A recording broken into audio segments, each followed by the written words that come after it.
கர்த்தருடைய விலைப்பட்ட நாமத்துக்கு சோத்திரம்.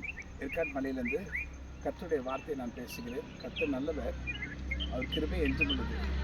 கர்த்தர் நல்லவர், இந்த மாதிரி வார்த்தைகளை சொல்லி பார்த்தீங்கன்னா எரிகோ கோட்டையை சுற்றி வந்தாங்க.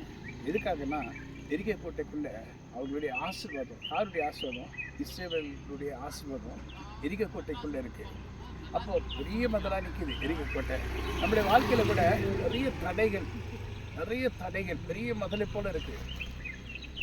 நம்ம எப்படி நமக்கு வைத்திருக்கிற ஆசீர்வாதங்களை நாம் சுதந்திரிக்க போகிறோம் என்று கூட தெரியல. அப்படிப்பட்ட சூழ்நிலை. கர்த்தர் நல்லவர். கர்த்தர் என்றால் இயேசு கிறிஸ்து, பிதாவாகிய தேவனுடைய ஒரே பேரான குமாரன். கர்த்தர் நல்லவர், அவர் கிருபை என்றும் உள்ளது. கர்த்தர் நல்லவர், அவர் கிருபை என்றும் உள்ளது. நீங்கள் சொல்ல சொல்ல உங்கள் வாழ்க்கையில் பெரிய காரியங்களை கர்த்தர் செய்வார். ஏன்னா கர்த்தர் நல்லவர் தான். நாம் சொன்னாலும் சொல்ல நல்லவர். ஆனால் கர்த்தர் நல்லவர் என்று இருதயத்தின் ஆழத்திலிருந்து அவர் சொல்லும்போது, நம்ம இருதயத்தின் ஆழத்திலிருந்து கர்த்தர் நல்லவர், அவர் கிருபை என்றும் உள்ளது என்று சொல்லும்போது ஒரு விசுவாச அறிக்கை பண்ணுகிறோம்.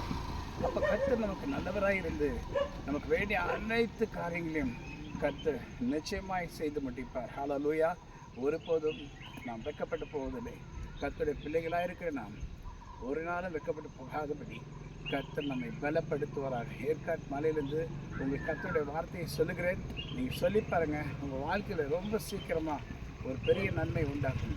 கர்த்தரை துதிக்க நம்முடைய வாழ்க்கையே நன்மையாக மாறும். நம்முடைய குடும்பத்தில் எல்லாரும் ஆசீர்வாதமாக இருப்பாங்க. எல்லாத்தையுமேக்கும் கர்த்தர் நம்மை விலை காப்பார். பார்த்திங்களா, இருளின் பயங்கரங்களுக்கும் பகலில் நடக்கிற எல்லா விதமான காரியங்களுக்கும் கர்த்தர் நம்மை விலைக்கு காத்து நம்மை நடத்துவார். நான் மரண இருளின் பள்ளத்தாக்கள் நடந்தாலும் பொல்லாப்புக்கு பயப்படேன், தேவரீர் என்னோட கூட இருக்கிறேன், உடைய கோலும் உடைய தடிமனை தேற்றும்.